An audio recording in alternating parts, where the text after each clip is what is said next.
Hello friends, I am back with another video. और इस video में बात करेंगे हम बीएड एग्ज़ाम की आंसर शीट लिखने के 5 मंत्रों के बारे में। ये वीडियो स्पेशली फर्स्ट टाइम के बच्चों के लिए, बिकॉज उन्हें जब एग्ज़ाम देने जाते हैं तो आता तो सब रहता है, बट ये नहीं पता चलता है कि किस क्वेश्चन को किस तरीके से अटेम्प्ट करना है, जिसकी वजह से जब रिजल्ट आता है फिर जोर का झटका बड़ी ज़ोरों से लग जाता है। तो जो 5 पॉइंट्स मैं आपको बताने वाली हूँ उससे आपको डेफिनेटली हेल्प मिलेगी कि आप एक इफ़ेक्टिव आंसर शीट प्रिपेयर कर सकें। तो पहला मंत्र है read the question paper thoroughly. जैसे ही क्वेश्चन पेपर देखा आंसर्स लिखने मत शुरू कर दो, सबसे पहले पूरे क्वेश्चन पेपर को बहुत अच्छे से पढ़ो। सेक्शन के जहाँ पे ऑप्शन होते हैं उन सेक्शन के दोनों ऑप्शंस को पूरा पढ़ो। कभी कभी क्या होता है कि हम सिर्फ फर्स्ट पार्ट ही देखते हैं और हमें लगता है कि ये आंसर हमें आता है और हम उसे लिखना शुरू कर देते हैं, लेकिन जब तक आगे पहुँचते हैं तो देखते हैं कि बी पार्ट हमें उतने अच्छे से नहीं आता है, तो फिर पछताते हैं कि काश दूसरा ऑप्शन देख लिया होता। तो अगर दोनों का ही थोड़ा थोड़ा कंटेंट आता है, जो ऑप्शंस मिले हैं, तो घोड़े पर सवार होकर लिखना मत शुरू कर दो। अपने दिमाग में एक बेसिक स्ट्रक्चर बनाओ। हार्डली 1-2 मिनट का काम होता है ये, और अगर आप ये करते हैं तो आपको फिर आधे रास्ते में जाके पछताना नहीं पड़ेगा कि काश दूसरा वाला ऑप्शन चूज कर लिया होता। सेकेंड मंत्र इज सेट योर प्रायोरिटीज। जो क्वेश्चन बहुत अच्छे से आता है वो पहले करो, जो नहीं आता है करना वो भी है, because it's a philosophical paper, right? You can easily frame answers with the help of your common sense, but चीज़ क्या है इसमें? You need time to think. तो वो क्वेश्चन पहले करो जिसके लिए आपको सोचना नहीं है कि आपने क्वेश्चन देखा और आप इजीली फटाफट आंसर फ्रेम कर सकते हो। टाइम बहुत इंपॉर्टेंट है इस पेपर के लिए। तीसरा मंत्र है divide the time and the pages. अपने दिमाग में ये चीज़ बिठा लो कि 16 मार्क्स के क्वेश्चन के लिए मुझे 8 पेजेस लिखने ही हैं और 2 मार्क्स के क्वेश्चन के लिए 1 पेज। किसी क्वेश्चन में थोड़ा बहुत इधर उधर हो जाता है तो वो चलता है। और टाइम का सबसे ज़्यादा ध्यान रखना है कि सेक्शन ए, जिसमें 2 मार्क्स वाले 8 क्वेश्चंस होते हैं, उसमें आपको सिर्फ और सिर्फ 45 मिनट्स देने हैं।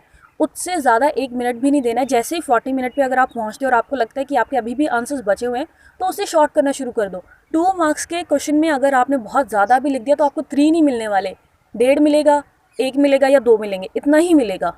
तो उसी हिसाब से उसे लिखो। 45 मिनट से ज़्यादा मत लो उस सेक्शन के लिए। Next is section B, C, D और ई में आपको ध्यान में रखना है कि आपको सिर्फ और सिर्फ 30 मिनट्स लेने हैं। बिकॉज जितना भी अगर आप सोच के चलेंगे कि मैंने 30 ही लेने हैं, वो थोड़ा बहुत एक्सीड कर जाता है। लेकिन अपने पास वॉच ज़रूर रखें। जैसे ही 25 मिनट या 20 मिनट से ऊपर होता है, आप क्या करें, उसे कंक्लूड करना शुरू कर दें। और अगर हो सके तो डबल मार्जिन को अवॉइड करें। कुछ बच्चे क्या करते हैं कि पेज कवर करने के चक्कर में एक तरफ तो लाइन लगी होती है ऑलरेडी, दूसरी तरफ भी लगा देते हैं, तो वो गलत बात है। अगर लगानी भी है तो हल्की सी लाइन लगाइए। एग्जामिनर बेवकूफ़ नहीं है जो आपकी चालाकी नहीं समझ पाएगा। ऐसा शाना दिमाग लगाने वाली ना 100 आंसर शीट्स उनकी नज़रों के सामने से रोज़ जाती हैं। आप उन्हें बेवकूफ़ नहीं बना सकते। सो बेटर है कि ओवर स्मार्टनेस ना दिखाएं, सिर्फ स्मार्टनेस दिखाएं वहाँ पे। और अननेसेसरली पेज वेस्ट ना करें। कुछ बच्चे क्या होते हैं कि बहुत खुला खुला लिख के सोचते हैं कि हम आंसर शीट भर देंगे तो वो इस एग्जामिनर को समझ में आ जाएगा। ऐसा ना करें। ऐसा भी नहीं कि बहुत टाइट टाइट लिखें, थोड़ा एक प्रॉपर डिस्टेंस मेंटेन करके लिखें, वर्ड्स में प्रॉपर स्पेस दें। बिकॉज कुछ बच्चे क्या होते हैं कि बहुत टाइट टाइट लिखते हैं, जिसकी वजह से पूरे लिखते वो सारे वही पॉइंट्स हैं जो दूसरों ने लिखे होते हैं, बट उन्हें उतने अच्छे मार्क्स नहीं मिल पाते हैं बिकॉज उनकी शीट बहुत ज़्यादा खाली रह जाती है। और बीएड एग्ज़ाम में ये बहुत इंपॉर्टेंट है कि आप कोशिश करें कि आप पूरी शीट भर पाएँ। चौथा मंत्र है गिव प्रॉपर हेडिंग्स एंड सब हेडिंग्स। अब आप खुद को एग्जामिनर की जगह रख के सोचिए। आप 40 पेजेस के 100 आंसर शीट पूरी पढ़ के चेक करोगे, वो भी ऐसी जिसमें सेम कंटेंट लिखा है, वही खिचड़ी बार बार आ रही है? नहीं ना। This is next to impossible. So you get number on the basis of your presentation. कितना लॉजिकल कंटेंट आपने लिखा है, बट किस तरीके से उसे प्रेजेंट किया है। ऐसा नहीं है कि आप कुछ भी लिख के उन्हें बेवकूफ़ बना दोगे। आप उन्हें बेवकूफ़ नहीं बना सकते, ये बात मैं आपको पहले भी बता चुकी हूँ। आप जैसे हज़ारों बच्चों के साथ डील करके ही वो वहाँ पहुँचे हैं कि आपकी आंसर शीट चेक कर रहे हैं। जो आप सोच भी नहीं सकते ना, उनकी सोच वहाँ तक भी जाती है। सो इसीलिए कुछ बना के भी लिख रहे हो तो लॉजिकल कंटेंट लिखो। जितना हो सके ओवर राइटिंग और कटिंग को अवॉइड करो। कहीं कट करना भी पड़ जाए तो कोई बड़ी बात नहीं, पेंसिल से कट करो उसे। वहाँ पेन से गंदा गंदा सा मत कर दो, तो ऐसा लगता है कि कट नहीं किया बल्कि हाईलाइट किया है। तो इसीलिए सलीके से कट करिए। जितना हो सके नीट एंड क्लीन लिखिए। फ्लो चार्ट डायग्राम अगर किसी क्वेश्चन में बन सकता है तो ज़रूर बनाएं। इफेक्टिव लगती है आपकी आंसर शीट। करेक्ट नंबरिंग दें। कुछ बच्चे क्या होते हैं, इधर उधर नंबरिंग कर देते हैं, तो कुछ टीचर्स तो दया करके मार्क्स दे देते हैं, लेकिन वो भी 2-3 मार्क्स कट ज़रूर करते हैं और कुछ तो देते ही नहीं हैं। और बीएड में एक भी आंसर के अगर आपको मार्क्स नहीं मिलते हैं तो बहुत फ़र्क पड़ता है।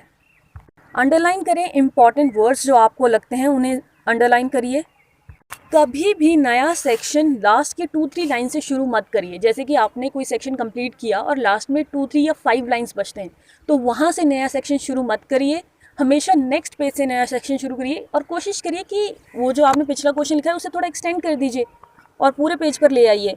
तो इसीलिए आंसर शीट को इफ़ेक्टिव बनाने के लिए प्रॉपर हेडिंग्स, सब हेडिंग्स और कोई अच्छी कोटेशंस अगर आपको याद रहती हैं, आपके दिमाग में है, तो वो ज़रूर लिखें।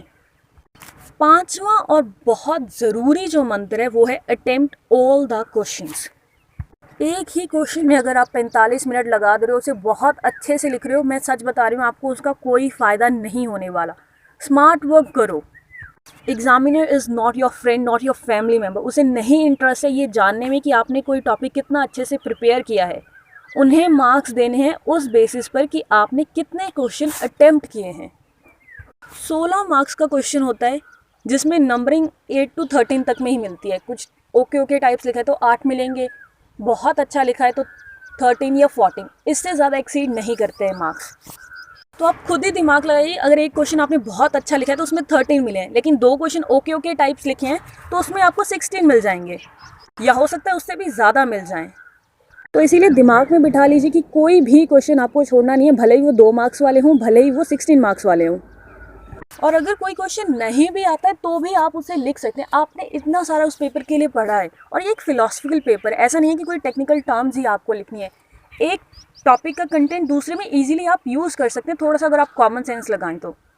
जितने भी टॉपिक्स आपने पढ़े, एक तो इस जो नहीं आता है उस क्वेश्चन को लास्ट में करने के लिए रखें। फिर उसके बाद जो टॉपिक्स आपने तैयार किए थे उसको दिमाग में सोचिए कि उसमें से क्या कंटेंट है जो आप इस क्वेश्चन में यूज़ कर सकते हो। और ये दिमाग में सोच के चलिए कि आप जीनियस हो, आप ये लिख सकते हो आंसर, बिकॉज इतनी पढ़ाई पढ़ के आए हो, बैचलर डिग्री की है तब भी तो बीएड में पहुँचे हो ना, तो आप इतने कैपेबल हो कि आपको जो आंसर नहीं भी आता है वो भी आप लिख सकते हो। सो आई होप इन 5 मंत्रों से आपको हेल्प ज़रूर मिलेगी, because it's not only about marks. जब आप एक अच्छा आंसर पेपर लिखते हो, एक अच्छी आंसर शीट फ्रेम करते हो, तो आपको खुद को एक सेंस ऑफ सेटिस्फेक्शन मिलती है कि हाँ, मैंने अपनी तरफ से बेस्ट दिया है। जब आप एग्ज़ाम हॉल से बाहर आते हो, आपके चेहरे पे स्माइल होती है क्योंकि आप खुद से सेटिस्फाइड हैं, और वो बहुत ज़्यादा ज़रूरी है।